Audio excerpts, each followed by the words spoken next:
ndax waxtaan wi yépp xaju fi li duuf yépp xajul ci nag wi waaye dama ñëw rek pour bugg a fàttali ne Palestine bële ngeen di dégg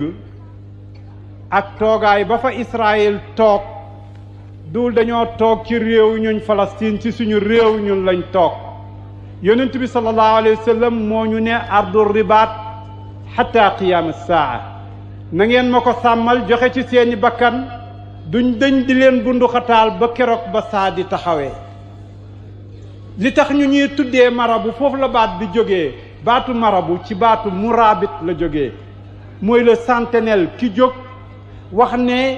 danaa veiller pour bu ñu daaneel tooñee pour tooñeel googu am loolu moo indi baatu marabu ñenn ñi dañuy wax ne am picc la ñenn ñi dañuy wax leneen la ci baatu almurabit les almurabidun di ñëwee baat boobu commencé fee siiw murabit di siiw faneen biñ ko jëlee nag comme symbole war a gëm ne duñ nangu tooñee la tax mu mel ni nag fii ci Sénégal fii ci Dakar ci OCI 91 ci lañ taxawoon ne nañ teggi baatu jihaad pour kuy xeex te ñu nangu sa suuf daan la nekk ci Palestine tax laa xeex keroog maa ngi yoon ci séance huis clos bi keroog lañ rey baatu jihaad wala lañ ko suul te fekk mi ngi dund te fekk yàllaa ko santaane waruñ koo tegg ñu teggee ko ci suñ suuf loolu nekk gàcce bu ñuy topp ba faw keroog ci conférence boobu lañ dindi discrimination raciale moomele ko les sionistes yi nga xam ne ñoom dañoo ne ñoo gëm ñëpp le peuple élu noonu lañ tuddee seen bopp c'est un peuple élu ñu ne ñoo gëm ñëpp ndax yàllaa leen tànn ci kaw ñëpp di ko doxee ñu ne ñii ñuy doxee racisme lañ nga ne déedéet nañ ko dindi ndax baat boobu dafa diis baatu dëgg war naa diis ki ne maa gën ñëpp nga ne ko baat boobu kenn waru koo yëkkati kenn gënul kenn ñu teggee ko fii ana lan moo desoon nag bi loolu amee échanger ay ambassade am diggante ay réewi islamique ak Palestine te dara waru ci li desoon mooy ulama yi ñu jàng l'islam xam ne lii warul yàlla santaanewu ko li yonent bi sallallahu alayhi wasallam wax lu wér la suñ ko fi doon tëral ci ay téere mu fees place bi lépp mu tëral ko mu wér ñu ne nag nañ fexe ba doomi sëriñ seeg sëriñ si yónnee ñu dem Israël nag li nga xam ne gouvernement koy wax loo du télévision diw wala diw suñu alal yu ñëpp lañ jël yóbbu ko Israël biñ ko fa yóbboo demul seeti waa Palestine demul seeti benn coono waaye dafa dem ca ñey tooñ ñu waxee ko fa ne fii de jàmm rek a fi nekk jàmmam fi nekk mooy nga nangu kër jàmbur nangu alalam rey njabootam def fa la nga fa def ca Deir Yaasin 48 def fa la nga fa def ci 67 dëkk di ko def bët bu set loolu mooy jàmm loolu lañ wax ne fii jàmm moo fi nekk te ku fi ñëw am projet taxawu dëgg jar na projet jar na waxaale taxawu dëgg jar na may ñëw ci ambassadeur yi Palestine ne ko defal ma suñ colonisé Sénégal dama war a dem ci keneen ne ko kaay danañ la jox xaalis kaay dimbale ñu xeex colonisation wala waree fam la dañuy dem ba fàtte loo xam ne du ngor du diine lenn santaane wu ko kon nag ñi may njëkk a woo ci sama toogaay bii mooy autorité bi média officiel boobu ñëpp bokk ñu jël ko yóbbu ko Israël duñ ko yóbbu Palestine de su fekkoon équilibre rek la ñuy def ñu ne ay journalistes a koy def nañ dem Palestine nañ déglu le peuple palestinien où est le son de l'autre cloche donc loolu dama koy wax fii mu wér que duñ ko nangu tey duñ ko nangu ëllëg duñ ko nangu gannaaw ëllëg maa ngi ci interpellé nag les autorités te su ma leen ko waxee ñi xam ne li ma wax lu ma namm la loolu ñu def jël suñ télévision bi teg fa loolu ñu fa teg jël ñooñu nax ay nit nax ay sëriñ yoo xam ne xamuñ lan mooy qadiyya Palestine looloo tax ma indi leen bayt yi Cheikh Ibrahima Niass waxoon ba mu koy wax daf leen di tudd par kenn dafay tudd Aba Iban dafay tudd Diyaan dafay tudd Johnson ci Amérique ñoom ñëpp di leen tudd di leen joxoñ di ko jullee ci jumaa ja ca Kawlax naan allahumma likil yahud allahumma dammir dawratahum Israil ku nekk di ko déglu ci jumaam ja ca Kawlax loolu mooy wareefu sëriñ bu nekk di ko jullee jumaa di ko tëjee di ko ubbee ñi xam ne lii ci xutbab jumaa ci la bokk fii ak benn rëdd ci kaw réew moo xam ne ay jullita fa mook nekk moom ko ñu nangu ko ci ñoom occupation war na am ñu ne lan moo koy joxe la promesse de Balfour moo ko diggee woon Balfour na diggee lam am waaye bu mu diggee lum amul ñu ne le plan Sykes-Picot moo ko dëggaloon moo def balkanisation plan Sykes-Picot na dem fële luy effacer la taxawul ci dara ñu ne ma les résolutions des Nations Unies ñoo créé état ay résolution duñu créer état résolution du ko créer Israël lu mu yàgg-yàgg dana jóge fa mu nekk juif yi fa ñu nekkoon dañu fa delluwaat duwul nag discrimination duwul contre les juifs jullit yi amuñu benn problème ak benn juif yaa ngi nii Maroc di dund 67 ci digg guerre bi nga fekk leen ci biir marché bi ñii dem ak a ñëw kenn du leen wax ne leen seen bët suufa ngi ci juif yaa ngi nii ci Tunis di dund kenn mos leen a wax benn baat bu naqadi ñu nga ne la ci Iran di dund kenn mos leen a wax benn baat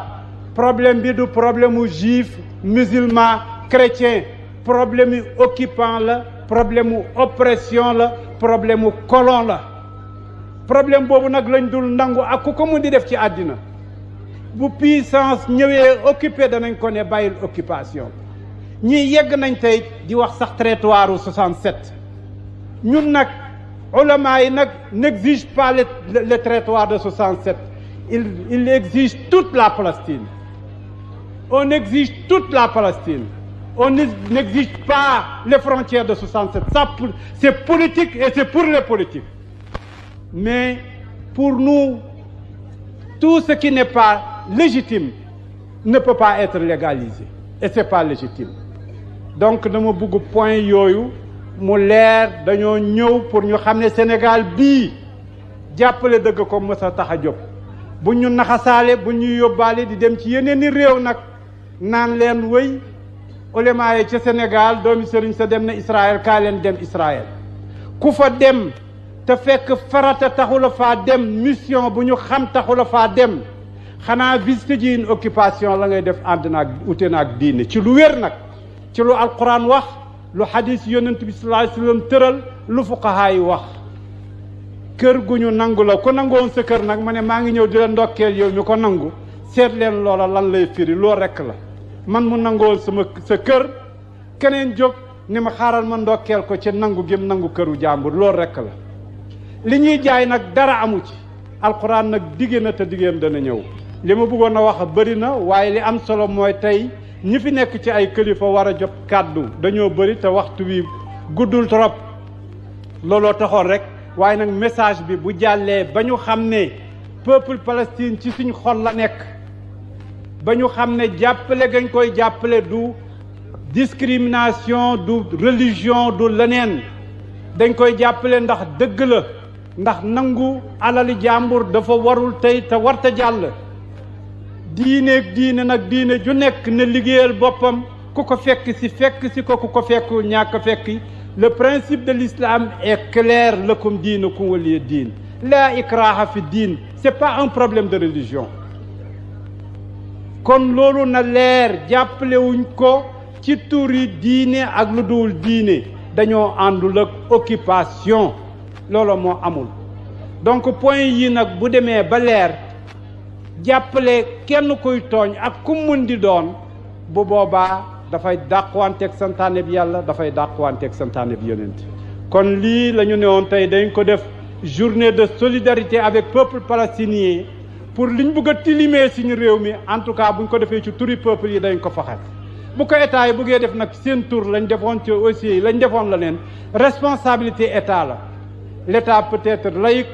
l'état peut être incrédule comme ni mu ko nekkee tey waaye nag le peuple reste toujours musulman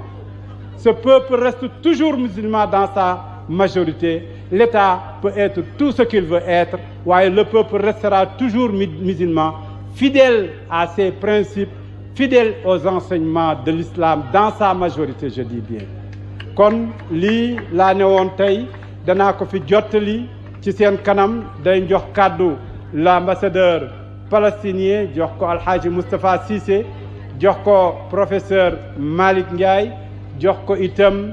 ki nga xam ne moo toogal Abdoul Mounim Zeyn. quelques éléments yoo xam ne bëgg nañ leen a déglu bien sûr ci lu gàtt, ndax ambassadeurs yi dañu war a dem voyager pour benn sommet, benn réunion OCI bu ñu war a def Guinée. ñu leen di xaar, seen avion war a départ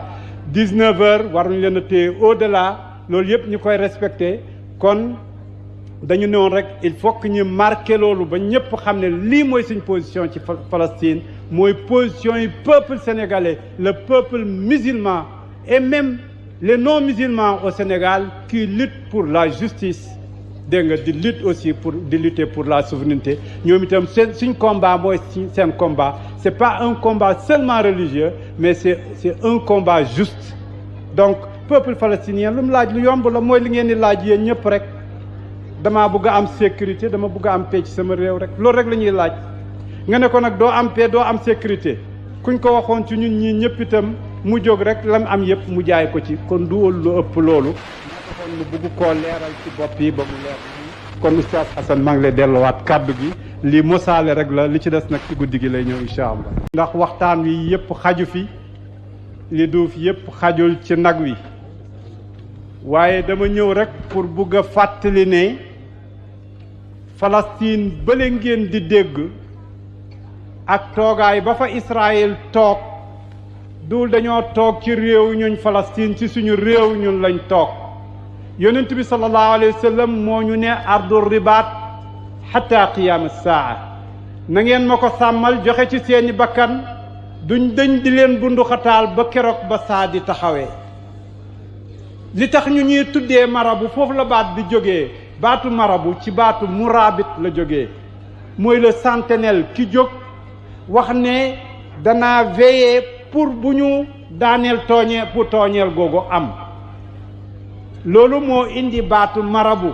ñenn ñi dañuy wax ne am picc la, ñenn ñi dañuy wax leneen la. ci baatu almurabit, les almurabidun di ñëwee baat boobu